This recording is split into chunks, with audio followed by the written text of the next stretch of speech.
Come on, let's fight.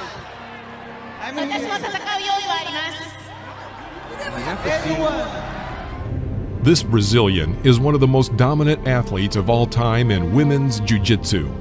Even among male fighters, few can boast of the number of titles and awards she has received in this form of martial arts. She is a 9-time world champion in Brazilian Jiu-Jitsu, 11-time champion in Pan Jiu-Jitsu, and a 4-time world champion in submission fighting. We are talking about Gabi Garcia. This talented martial artist is endowed with phenomenal natural abilities that could force many men to surrender. At 6 foot 2 inches and weighing 209 pounds of pure muscle, the Brazilian terrified her opponents even before the fight began. Gabi won the vast majority of her important jiu-jitsu tournaments before earning her 3rd-degree black belt.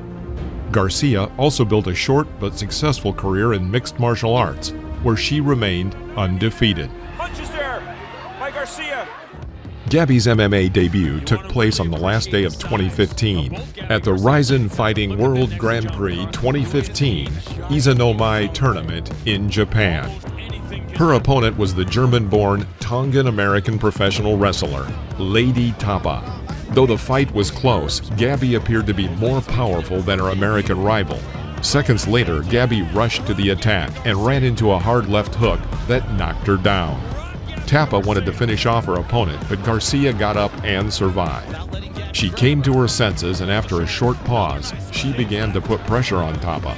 She hit Tapa in the head with several blows and surprisingly did not rush to finish her off. Gabi continued to lead the fight and again carried out successful attacks with her fists. Lady Tapa missed an incoming left hook, and then a right back fist from the Brazilian sent her to the floor of the ring. After a series of finishing blows, the referee intervenes and stops the fight in the 3rd minute of the 1st round. After a rough start to the fight, Gabi Garcia won a spectacular victory in her debut fight under the rules of MMA. We'll be back with more Rizin after this. Here's how it happened. Got Lady Tapa moving back. 3.5 months later, Gabi entered the ring under the Rizin banner against the Russian athlete Anna Meliakova. It was the Russian's 2nd fight under the MMA rules, and like Garcia, she won in her debut.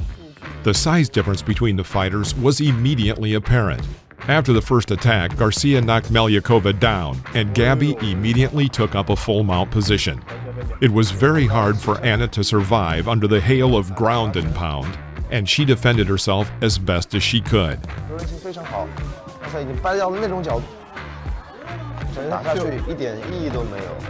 In the 2nd round, the Brazilian immediately took the center of the ring and, without hesitation, had a successful takedown. And at the beginning of the 3rd minute, Garcia performs an armbar and Meliakova surrenders. This was Gabi's 2nd early victory in her career. After this fight, the Russian did not fight again. In September 2016, Garcia returned to the ring to face American Muay Thai boxer Destiny Yarbrough. It was the 2nd fight for the American. Destiny started the fight first with a good low kick. Garcia attempted a takedown, but Yarbrough defended against the pass and showed good footwork.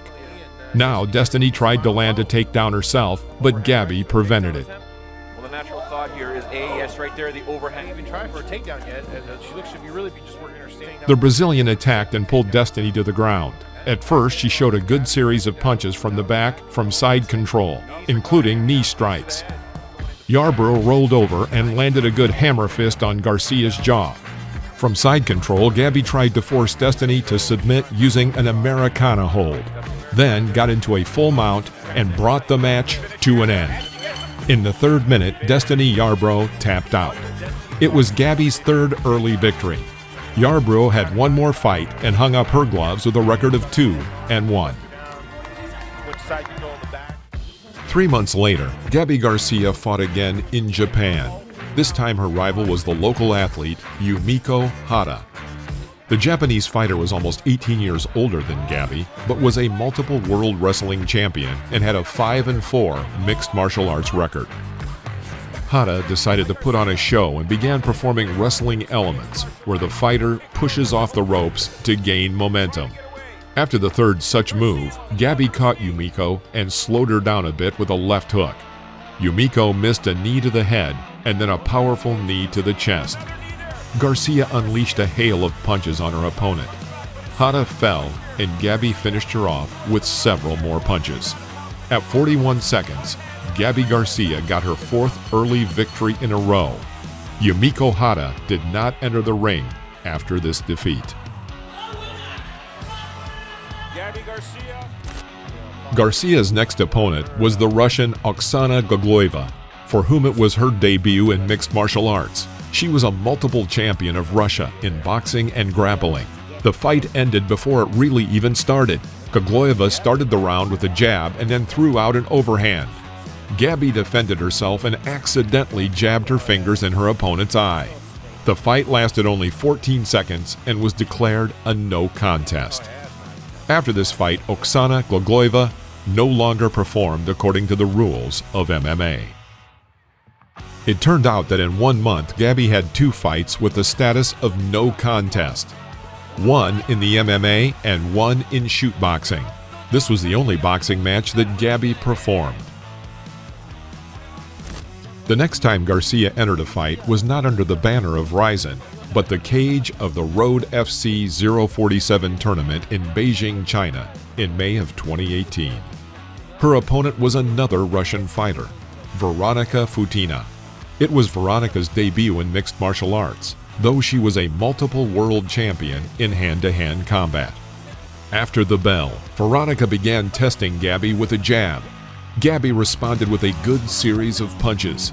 Futina tried to close the distance and hit the body well with a right cross. Gabi countered successfully with a combination of a low kick and straight punches. She pinned the Russian to the cage, landed several solid knee strikes, and performed a successful takedown. The Brazilian immediately took a full mount position and turned on her hard ground and pound. Futina rolled over, but Gabi did not let go and tried to use a Kimura first, and then went to a rear naked choke. In the 4th minute of the first round, Veronika Futina tapped out in surrender. It was her first and last MMA fight, and Garcia got another early victory in the first round. 7.5 months later, Gabi entered the ring of the Rizin 14 tournament against fellow countrywoman Barbara Nepomuceno. Barbara was a kickboxer with an impressive 69-4 amateur record and a 3-1 professional kickboxing record, but in mixed martial arts, it was her debut. At the very beginning of the round, Nepomuceno hit with a tight right overhand. Gabi swiftly responded with a series of punches. Nepomuceno still tried to get closer to her opponent with the help of an overhand, but Gabi extinguished her attacks. Garcia performed a takedown and swiftly obtained a submission using the Americana hold from side control. It was an unsuccessful debut of Barbara Nepomuceno, and she has not yet returned to the world of MMA. And Gabi Garcia won the 6th victory in a row and remained an undefeated fighter. After this fight, Gabi Garcia no longer competed under the rules of MMA. In 2021, she announced that she was retiring from the IBJJF competition entirely. Garcia, though, is regarded as one of the most successful athletes of all time in the women's black belt division of Brazilian Jiu-Jitsu, and is a member of the IBJJF Hall of Fame. Her dominance almost immediately shifted to the highest level of professional jiu-jitsu competition, and she quickly became known as the queen of the heaviest weight class. If you enjoyed this video, please like, leave your comments, and don't forget to press the bell to avoid missing the next video. And if you're not subscribed, please do so right now. See you next time in the ring.